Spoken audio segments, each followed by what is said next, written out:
Good morning, beautiful viewers. Rise and shine with Global Entertainment News, the Morning Post.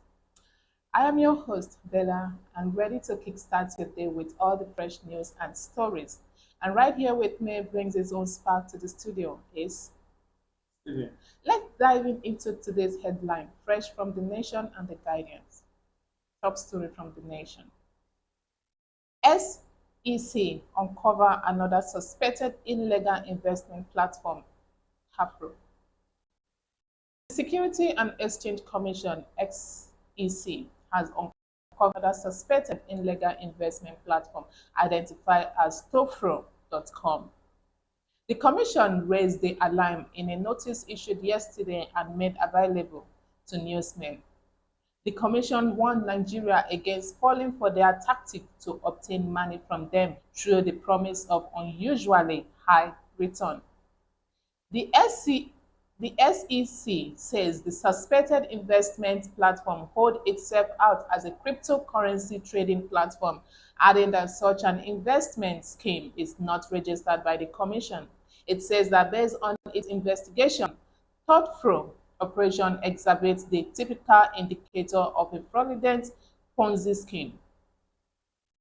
This Ponzi scheme and bringing out platforms from nowhere to exploit Nigeria. I think our government really need to look into that aspect because apart from this toll fraud that has been uncovered, there are so many platforms out there that are defrauding Nigerians of their hard-earned money, and we really Definitely. need to um, look into it because if we don't look into it now, it's really going to give us the kind of setback we never expected.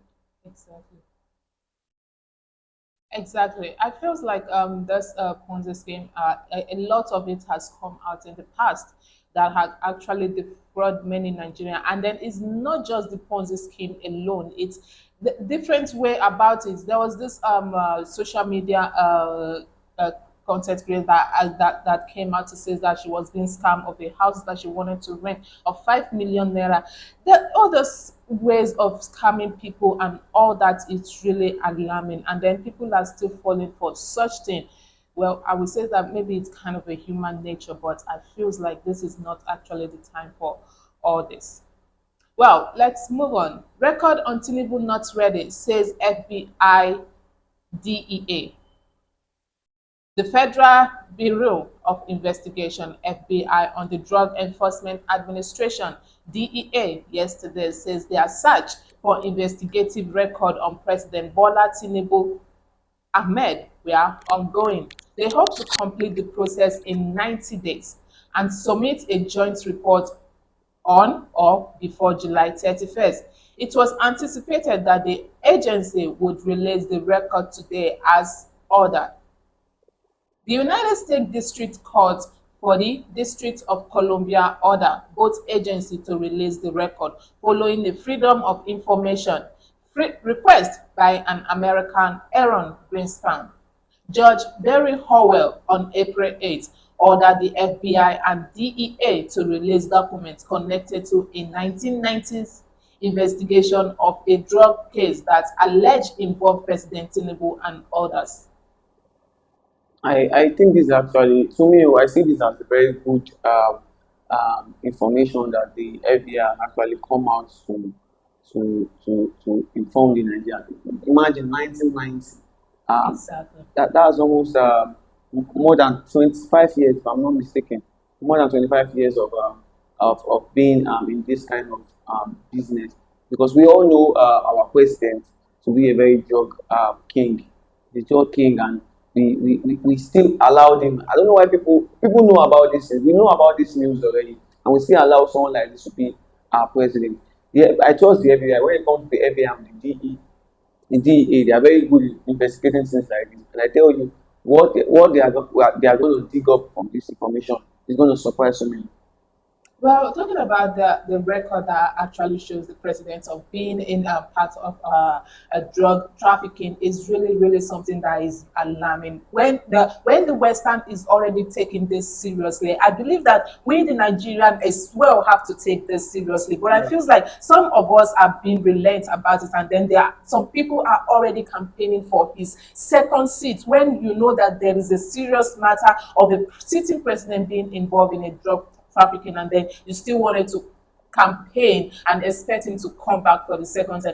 I don't know, but I feel we Nigerians, we are not ready for a better change in this country. If what I'm seeing now, it is because right now I expected an uproar in Nigeria where there's going to be a justice to be served, but you are seeing different angles trying to come out and says that whatever the Western country is bringing out is a false allegation. They just don't like the president sitting. They don't like his work and all that.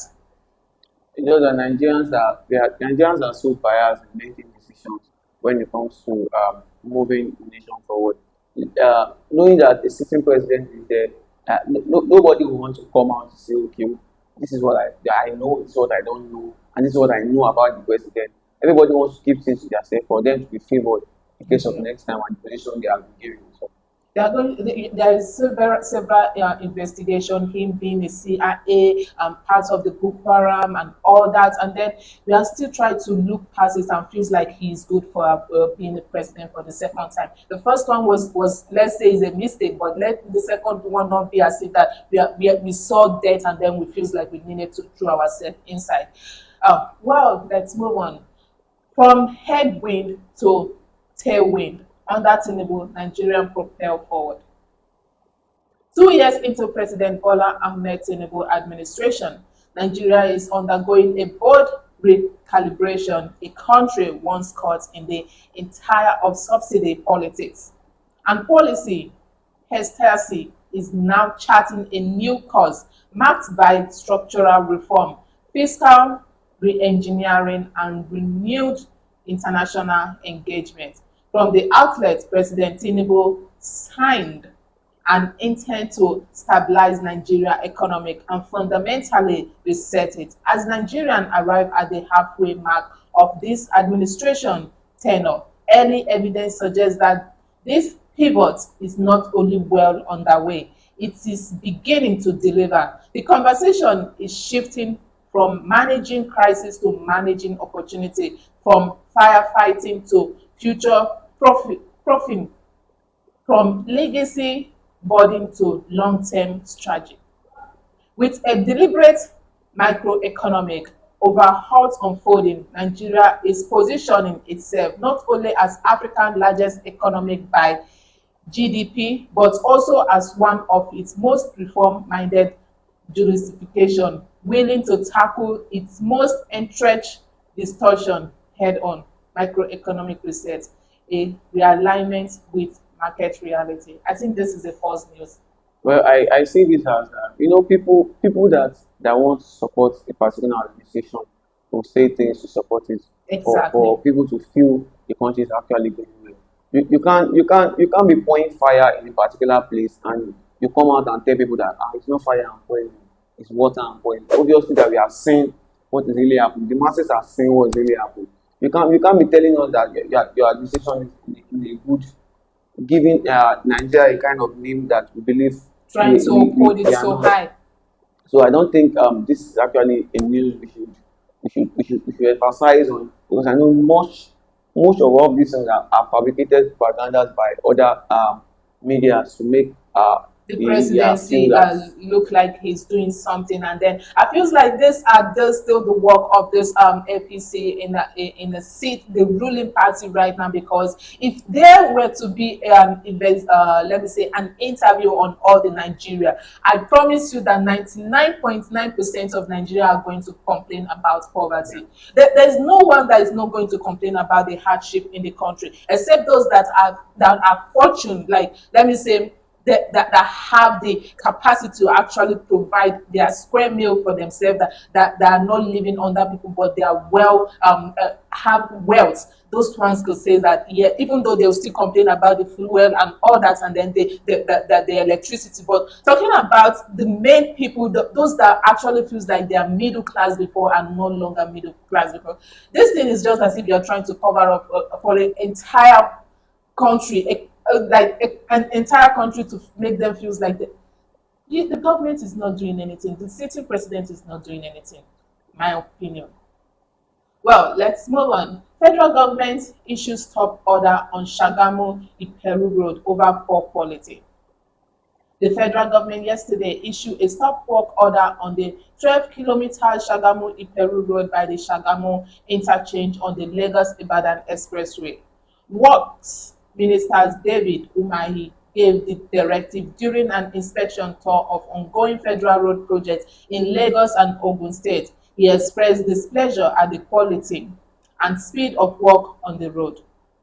Well, it's actually, I think this is actually a very, very good initiative by the Minister of Works, because the quality of materials being used for this kind of jobs are so poor that In 3 years time. 3 years it's a long interval to me. Within 2 years, 1.5 years, you see that they will start having cracks on the floor, start having one kind of and before you know, you can't use that road anymore. Exactly. There are so many roads, even the roads in Agric and in Lagos also, Agric to the federal road. There are so many bad roads that have been there for over years that have not been constructed. This, I think, is a very good step. But what the Minister of Work really need to look into is stopping the project. We actually cause a lot of traffic, except if there's another alternative for all this kind of Exactly. so it's something he needs to probably look into. The person in charge of the construction, probably giving it to another person. The person should continue from there instead of stopping the work. It really didn't affect it. Yes, that is what I feel, because I don't really know what is wrong with when it comes to Nigerian construction and building and all that. They tend to go for the lesser quality of products instead of using the good quality to actually make some. Well, I just hope for the best. Well, our top story from the Guardians today. Amotekun operative dies. Another missing after attack at Oshun Oyo boundary. The boundary dispute between community in Iwo and Ayedere local government in Osun State and Lajelu local government council in Oyo State took a tragic turn on Wednesday as suspected hoodlums ambushed and killed an operative of the Osun Amotekun Corps, Mr. Lamide Abiodun, at the Papa Boundaries area in Iwo, Osun State. Another operative of the security organization remained missing following the attack, which occurred after local farmer in the Papa Farm area alerted the security team about an assault on their farmland. So this issue, we've known Amotekun to be a very, very good support when it comes to yeah, Security insecurity and in the others. country, especially in the southern parts of the country.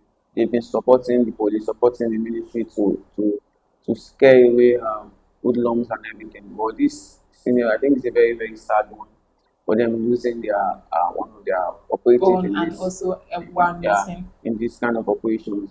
I think it's not something they can actually do alone.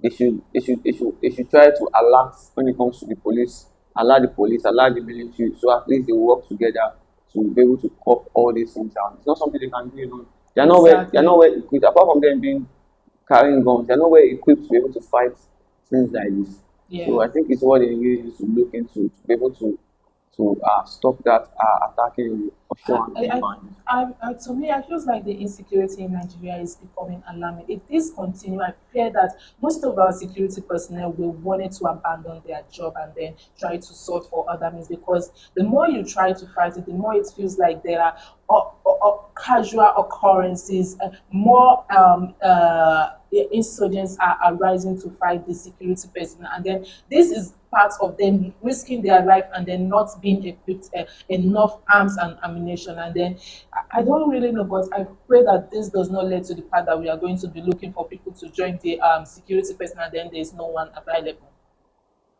Well, let's move on. Federal government probe illegal deduction from student loan by 51 varsity orders. The Federal Ministry of Education has said it has launched investigation into alleged illegal deduction from student loan by some tertiary institutions. The report came 2 days after the April 29th report of the Guardian alleging unauthorized deduction from student loan and double institutional fees collection from NEL fund and students and refusal by the institution to refund to students. The spokesperson of the ministry, Boriowo Folashade, in a statement revealed that the Minister of Education, Mr. Tunji Alausa, has expressed concern over the Guardian report. He disclosed that the minister summoned a meeting with the affected Vice Chancellor and the Nigerian Education Loan Fund, NET Fund, for Tuesday, May 6, 2025. The Honorable Minister of Education, Dr. Maruf Olatunji Alausa, described the allegation a very disturbing and extremely concerning, emphasizing that any unauthorized deduction from student loan not only breach financial ethnic but also undermine the very foundation upon which NEP fund was established. He stated that if proven true, such action would continue a gross violation of public trust and a betrayal of the government's commitment to equitable access to education. In response, the ministry is convening an urgent meeting on May 6, 2025 with the Vice Chancellor of the affected universities and the Managing Director of NEP Fund. No, I am so. It's very very sad and very very bad to hear that just a loan that was approved. I think a month ago, we are already having issues of fraudulent activities, illegal deduction. See, this country is a country. I tell you, no matter how you think something can actually go well, it will definitely go bad because there are so many people into the system. They are ready to some people, there are also some people that sat down together to come together and say, okay, let's approve this loan because they know they are going to impact on that loan. It's just like saying, okay, let's give these people, let's sign some particular amount for a particular project, knowing that inside that money they are approving to be signed out, they have their own commissions inside, and they know they will be able to steal money from it. This is very very wrong.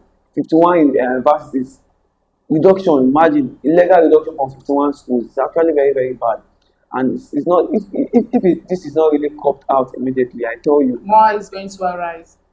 imagine illegal activities like this going on in the educational sector, and you want to provide leaders of tomorrow from these universities. It's very very wrong. I tell you, very very wrong. Let's move on. Fire destroyed phone shop in Kwara Market. Phone and electronic accessories worth millions of naira were destroyed in a fire outbreak at the popular phone market in Ilorin, Kwara State. It was learned that the fire, which began at about 9 p.m. on April 30th, 2025 at the phone village in Challenge area was caused by a power surge. A source disclosed that 10 phone shops were completely razed by the inferno. Hassan Adekunle, spokesperson for the Kwara State Fire Service, confirmed the incident in a statement yesterday. He said firefighter shift response prevented the fire from spreading to about 190 shops and kiosks in the market. Oh, this is actually very very sad news when it comes to when it comes to fire outbreak. It's very very sad because fire is one thing that's very hard to control. It spreads like water. It's actually very very sad. Man, knowing that you've invested a lot of money in a particular business, millions of naira, and you wake up one day and come back the next day and hear that your shop has been razed by fire, destroyed by fire. The kind of heartbreak it brings alone can take someone's life. If someone that has high blood pressure in that scenario, knowing what actually happened alone it takes you off. And one of the things this market needs to learn when it comes to prevention of things like this is that it's better for them to the particular line the whole market is using should be shut down for things like this. It's advisable to have solar powers around the market when you know it's nice time where marketers are not there again. you on the solar system, we know that okay, solar system they are using in the night, most it's probably 8 and the market is done of the total switch in the market. It reduces so many things. Then you turn on the solar panel, at least because most shops like when their shop is on lights in the night for them to know that it's very because that person. But they know that it's very, very risky when it comes to things like this. Yeah. Just imagine a scenario like this. It was caused by a fire outbreak or Electricity electricity service. source somewhere. So I think it's something the market chairman and the owners really need to look into to Yeah, avoid cases since like since this. it's kind of a marketplace, there should have been a place that whenever the market has closed for the day, it's just like every shop that is connected to that particular, there is a guard there that is going to switch off the power supplies to that shop and then preventing a whole lot of things from happening. Well, let's move on. How negligence, poor maintenance, culture made Nigeria one stadium nation. The Lagos National Stadium, a multi-purpose stadium located in the heart of Lagos State, was a piece of beauty when it was inaugurated in 1972 by the General Yakubu Gowon-led military administration. Comparison on Olympic size, swimming arena and a multi-purpose arena used for football, athletics, basketball, volleyball, wrestling, boxing, rugby, just to mention a few. The stadium at that time snugly fits the description of a national monument. Designed by Fola Alade Associates in 1970, the 55,000-seater capacity stadium, which was later reduced to 45,000 in 1999, was used as the major sporting facility for the 1973 African Game (AAG), in which the country emerged as champion for the first time. 7 years later, it also hosted the 1980 African Cup of Nations (AFCON) with the men senior national football team, then known as the Green Eagle, also winning for the first time. No, it's very, very sad when it comes to when we are hearing things like this. You see other nations. If nations like South Africa, Tanzania, Ethiopia can have quality stadiums in Yeah. their country, we Nigerians, giants of Africa, I expect this nation to have at least 15 good stadiums that are standard to be able to host events. To me, oh, if our governors in the states can put it upon themselves to have two stadiums in every state, two quality stadiums in every state, I tell you, Nigeria can host World Cup. Nigeria Well, can host World they Cup would in the rather near spend future. that money on unnecessary reserve and or even Just squander the imagine money. we have 36 states. We have 36 states in this country, and we cannot boast of 20 good stadiums. 36 states, we can't boast of 20 good stadiums. If each state have their own stadium, we also have our own leagues to play in the country. Just imagine the kind of stadiums our Nigerian professional leagues play in. Rough stadiums, rough carpet grass, the grass are rough, these are that. They are full of sand and all that. If It's you not well maintained. if you can't invest in sport, you can't invest in sport. I tell you, sport has been one of the major source of income in some countries now. We are not investing in sports, we are not investing in tourism. When it comes to tourism, those two things are one of the major income in If Nigeria. I tell you England does not, I don't think England have any main source of income. I tell you, sports alone has given England a good source of income that they can't imagine. England, Exactly. so many other states, they now rely on sport because they know people travel to and fro out of the country to come and watch a particular game. When you have that kind of game, you bring in foreigners to come and host in your Imagine a country. country that where we have Victoria Sime rising from and all the big We football can't that boast. and we It's can't very, very even poor, I boast. tell you. Oh my God. At least one in each state, at least one major stadium in each state that a state can say, okay, oh, this is probably, let's say this is Lagos Stadium, this is Oyo Stadium, this is Ekiti Stadium. We shouldn't target at anybody's name. We should target at the state itself. So they'll be proud that okay, when you are coming to a particular country, you know that this stadium has the best. You will see states start competing the competition of which stadium has the best side view, which stadium has the best quality. That's when I want to see competition happening. Not just imagine 1972 till Till now, now, no, no, not no, no no, improvement, no nothing happening. improvement. I was once in one of the stadium around that aggregate. Like when I wanted to go use the restroom. They showed me the. I was like, I can't even bend. Like, what is this? The restroom everywhere. The whole seat was so tattered and dirty. It's not even well taken care of. It's very, very bad. I tell you, a country where we can't channel our income to a particular place that generates more. Everybody are just focused about oil, focused about this, focused about that. Where there are Looting money, so many taking places you can make money from. deducting money from student loan and all that. Our leaders are failing us every day by day, Just imagine having a 5,000 capacity stadium, 5,000 and then capacity it stadium. reduced to If 45. if if if you are even selling the ticket, if you are selling tickets for just 1,000 naira, 1,000 naira, and you have a full stadium, you are just in a one match you are seeing 55 million. Just one day you are making 55 million. That's if you are selling out the stadium, and 1,000 naira can just be for regular. There's some VIP stand where VIP people love to sit. You can place that for 2,000, place that for 5,000. Just imagine the kind I, of income that come out of stadium I feels alone. like we in Nigeria we don't have that long maintenance of a thing.